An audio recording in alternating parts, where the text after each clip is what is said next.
Halo guys, perkenalkan nama saya Marit Gendong. Saya dari kelas 6A Manajemen Perusahaan. Di sini saya ingin menjelaskan tentang manajemen strategi. Nah, secara sederhana, manajemen strategi dapat diartikan sebagai proses merencanakan, mengimplementasikan, dan mengevaluasi keputusan yang memungkinkan sebuah organisasi untuk mencapai tujuan jangka panjangnya.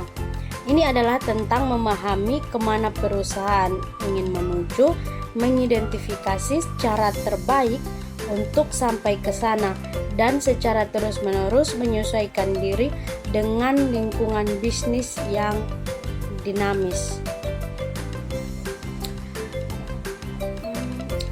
Setelah memahami pengertian manajemen strategis dari berbagai sudut pandang, penting juga untuk mengerti tujuan utama dari penerapan manajemen strategis. Tujuan ini mencakup beberapa aspek, yaitu yang pertama, memberikan arah dalam mencapai tujuan. Yang kedua, menjaga kepentingan berbagai pihak. Yang ketiga, mengantisipasi perubahan. Yang keempat, efektivitas dan efisiensi.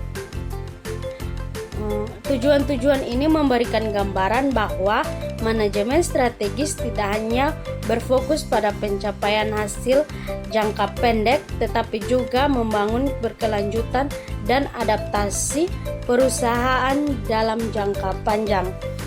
Adapun fungsi manajemen strategis dalam perusahaan mencakup beberapa aspek penting, yaitu yang pertama, penentuan arah dan tujuan. Yang kedua, analisis dalam pengambilan keputusan. Yang ketiga, alokasi sumber daya. Yang keempat, pengembangan dan implementasi strategis. Yang kelima, pengawasan evaluasi. Adapun proses manajemen strategis dalam sebuah organisasi. Yang pertama, formulasi strategi. Yang kedua, implementasi strategi. Yang ketiga, evaluasi strategi. Yang berikut, manfaat manajemen strategi. Manajemen strategi bukan hanya sebuah proses, ia adalah kunci yang membuka berbagai pintu peluang dalam keberhasilan bagi sebuah organisasi. Berikut ini adalah beberapa manfaat utama dari penerapan manajemen strategis dalam sebuah organisasi. Yang pertama, meningkatkan efisiensi operasional. Yang kedua, peningkatan adaptasi terhadap perubahan. Yang ketiga, pengambilan keputusan yang lebih baik.